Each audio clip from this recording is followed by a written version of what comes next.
Hai semuanya, gimana kabar kalian? Semoga selalu dalam keadaan baik. Jadi welcome back teman-teman di segmen Analisa Pagi. Dan seperti biasa, di video kali ini kita akan update untuk news dan juga pergerakan dari market, khususnya market Bitcoin. Kita ada di hari Sabtu tanggal 22 Juli 2023. Teman-teman, hari ini newsnya itu lebih banyak pada inventory crude oil atau minyak mentah. Kemudian, ya bisa dibilang melihat seperti apa posisi spekulatif daripada beberapa bursa saham seperti Nasdaq, S&P 500, kemudian juga di Uni Eropa ya teman-teman. Jadi nggak terlalu gimana-gimana lah untuk news hari Sabtu. Kemarin kita udah dapat beberapa data soal balance sheet Amerika Serikat, kemudian data dari Inggris soal retail retail sales dan juga core-nya. Jadi alhasil penjualan di sana meningkat ya teman-teman. Kalau kita lihat dari datanya berarti ekonomi terjadi pemulihan, terutama untuk year on year dan month over month-nya. Untuk hari ini karena news nggak terlalu gimana-gimana, teman-teman kita akan coba lihat dia dari beberapa news yang cukup ramai. Yang pertama itu dari Curve Omnipool. Ini mengalami hacking ya. Hacking teman-teman dari Connect Finance.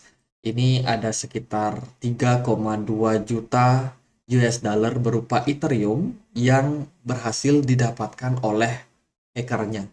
Hati-hati karena biasanya kalau udah dapat aset seperti ini, maka aset tersebut kemungkinan akan dijual sama hackernya untuk merealisasikan keuntungan mereka. Hari ini Ethereum kalau kita lihat ada diperdagangkan di kisaran harga 1896, sementara Bitcoinnya agak sedikit naik ke 29.900. Jadi Ethereum nampaknya akan tertekan, apalagi kalau memang ini benar-benar terkonfirmasi ya, dan mereka melakukan penjualan. Nah itu udah mulai harus diwaspadai teman-teman. Itu berita dari Curve, sorry apa namanya tadi, Conic Finance. Dari berita yang lain, ini ada Coinbase yang akhirnya wind down atau menghentikan layanan simpan pinjam mereka sampai sampai beberapa bulan ke depan. Jadi Coinbase borrow program ya akhirnya ini dihentikan, di mana ini merupakan sebuah layanan di mana orang-orang itu bisa mengambil pinjaman berupa aset kripto. Contohnya Bitcoin ya sampai 30% dari total aset yang mereka punya, dan ini akhirnya harus shutting down sementara waktu karena mereka akan berfokus sama resources on product. Jadi untuk customer care mereka. Jadi mungkin untuk masalah likuidasi lah sepertinya. Makanya layanan simpan pinjamnya kemungkinan akan dihentikan, teman-teman. Dan ya mereka akan tetap eh untuk sementara ini mereka akan tetap bisa sampai November 2022 ya. Dan juga ya mereka akan melakukan penghentian layanan ini secara bertahap sehingga orang juga, investor juga nggak kaget nih, siapa tahu ada yang memang masih akan melakukan peminjaman dalam beberapa waktu ataupun masih ada kesempatan untuk mengembalikan ya kan simpan pinjam teman-teman. Jadi itu mungkin nggak terlalu ngaruh sama market ya, tapi ya penting untuk disampaikan. Kemudian juga ada berita dari Bitget. Ini salah satu crypto exchange yang akhirnya melakukan ekspansi ke Dubai, teman-teman. Jadi planning ini adalah dengan tujuan untuk melakukan eh, ekspansi ya, ekspansi bisnis mereka di Middle East atau di Timur Tengah. Jadi Dubai salah satu kota yang menurut saya cukup ramah terhadap kripto. Uni Emirat Arab terbuka sekali sama yang namanya perkembangan teknologi pariwisata, terutama mereka ya mau nggak mau harus survive dan tidak bisa mengandalkan minyak terus. Jadi kota industri, kota pariwisata itu sedang dibangun di sana, dan tentunya dengan masuknya dunia kripto di sana terbukti dengan beberapa festival yang pernah dilakukan di sana itu menandakan bahwa memang dunia bakalan kripto pada akhirnya, meskipun secara bertahap regulasi juga masih ditentang sana sini, tapi at the end kripto tampaknya punya masa depan di dunia ini guys. Ya semoga aja yang terbaik teman-teman. Kemudian dari berita yang lain ada investor group. Nah ini terdiri dari beberapa investor ya seperti Matthew Rozak of Tail Capital dan juga Peter Vesnis ini dari Capital Six. Itu akhirnya mendekati kesepakatan untuk membeli Coindex. Jadi Coindex itu adalah media berita yang kita baca tadi guys. Ini Coindex salah satu grup dari DCG ya. Itu yang kemarin memang dikatakan bermasalah, teman-teman, karena masalah likuidasi kalau nggak salah ya, ketika The Fed gencar-gencarnya naikin suku bunga, ternyata perusahaan ini masih tetap survive sampai sekarang dan beritanya itu mau dijual. Jadi udah ada gabungan investor yang mau beli, teman-teman. Jadi ya mungkin lebih baik seperti itu ya, karena kalau perusahaan udah mengap-mengap, keuangannya bermasalah, bisa jadi berita-berita yang dia tampilkan itu nggak terlalu banyak lagi. Jadi kurang produktif juga. Jadi kalau udah diakuisisi ya itu merupakan sebuah sentimen yang bagus.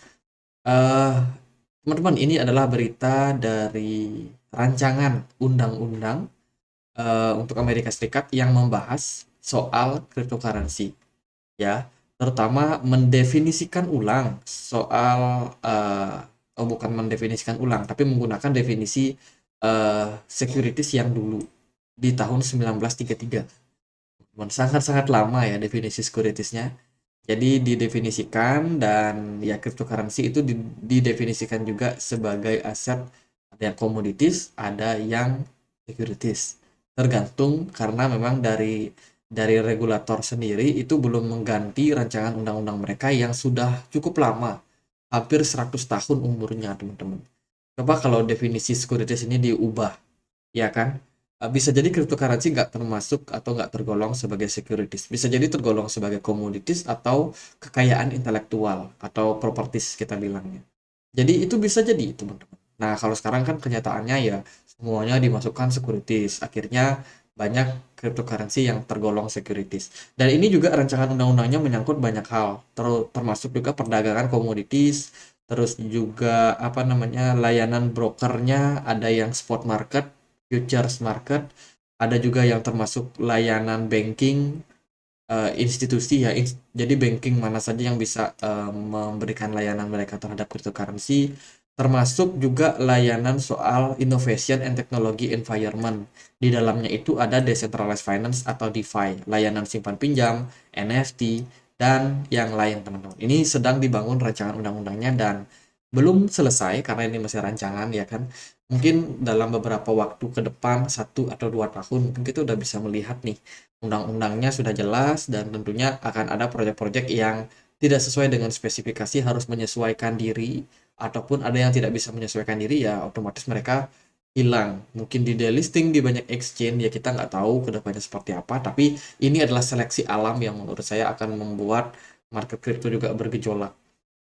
Kalau saya sih melihatnya gini ya, makin banyak koin-koin micin, bukan koin micin sih, koin-koin yang aneh, yang nggak jelas, yang diciptakan itu juga tujuannya untuk pump and dump, itu kalau dihilangkan itu akan meningkatkan likuidasi ke market-market yang lebih lebih aman, lebih safe, teman-teman. Sehingga ya kalau semakin sedikit koin-koin aneh di market, itu akan menimbulkan hal yang positif untuk koin-koin yang memang sudah mapan, yang sudah punya fundamental bagus. Investor akan lari ke koin-koin tersebut.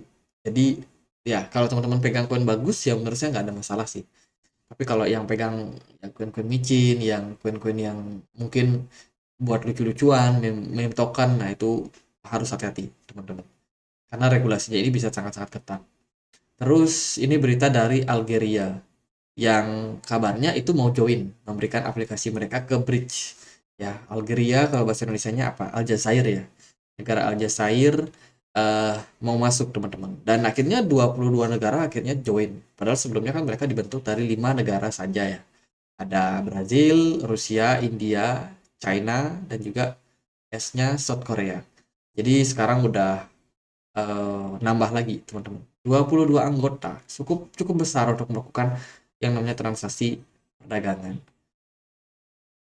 Nah, ini FTX nih, FTX si apa namanya Bankman-Fried ya, Sam Bankman-Fried.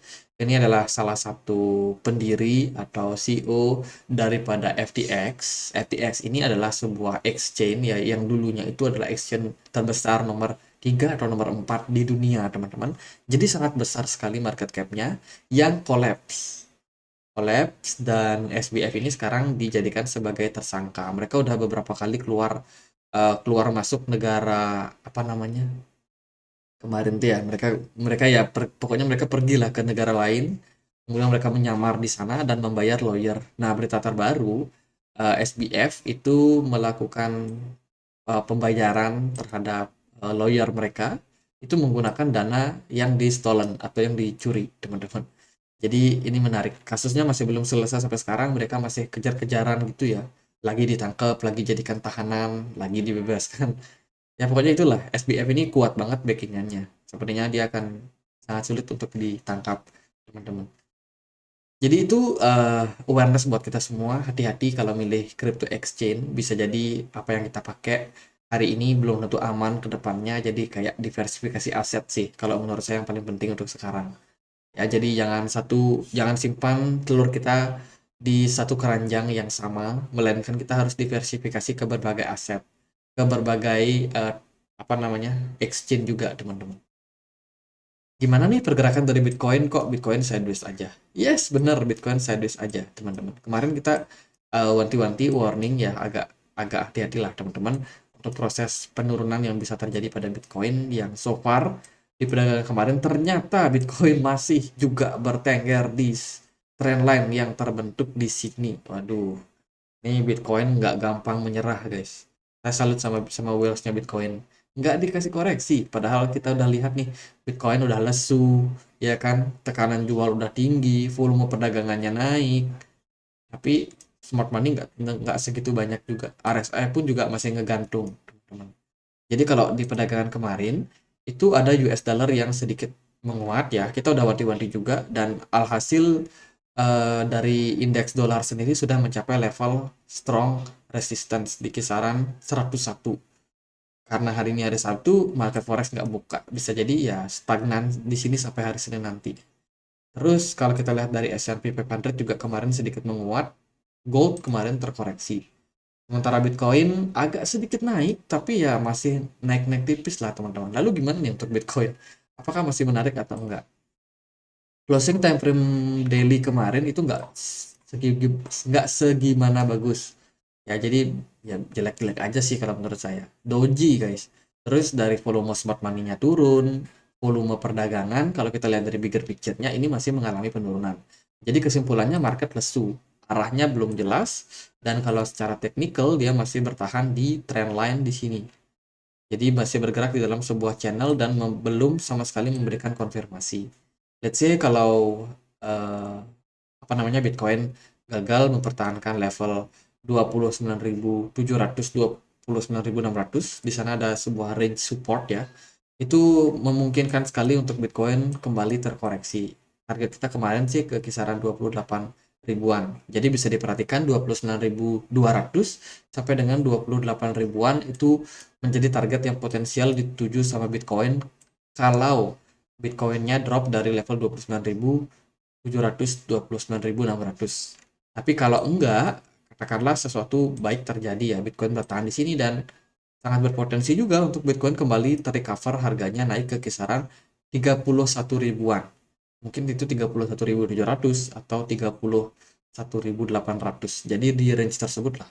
Jadi gitu sih kalau menurut saya ya. Apalagi kita menjelang yang namanya rilis data, beberapa data penting. Kalau kita lihat dari event minggu depan, itu akan ada data soal FOMC statement di hari Kamis tanggal 27. Sebelumnya juga akan ada, oh sorry, setelah itu akan ada data PCE kalau nggak salah ya. PCE akan ada di hari Jumat. Hari Jumatnya PCE setelah keputusan daripada The Fed, naikin suku bunga atau enggak. Jadi ya itu harus hati-hati, teman-teman. Mungkin market masih menunggu event ini kali ya, sehingga market sideways aja, teman-teman. Ya gitu aja deh menurut saya. Secara teknikal juga nggak seru untuk dibahas. Kalau gini lebih baik wait and see aja, apalagi weekend, teman-teman. Jadi happy holiday buat teman-teman yang merayakan atau merayakan weekend ya. Semoga selalu berbahagia bersama saudara ataupun teman-teman yang terkasih. Jadi gitu aja, teman-teman. Semoga videonya bisa bermanfaat. Satu lagi, kita punya komunitas diskusi di Telegram. Kita udah banyak sharing informasi-informasi terupdate. Jadi, ya kemarin contohnya ada Chainlink yang ada peningkatan transaksi paus, ya kan? Eh, Indonesia yang akhirnya meresmikan bursa kripto Indonesia, ada Kuwait yang ban kripto, dan semua data ini semua sudah saya share di komunitas. Telegram. Buat teman-teman yang penasaran, yang mau dapat informasi terupdate, silakan untuk cek link yang ada di kolom deskripsi. Itu aja. Semoga bisa bermanfaat. Akhir kata saya Andre, makasih.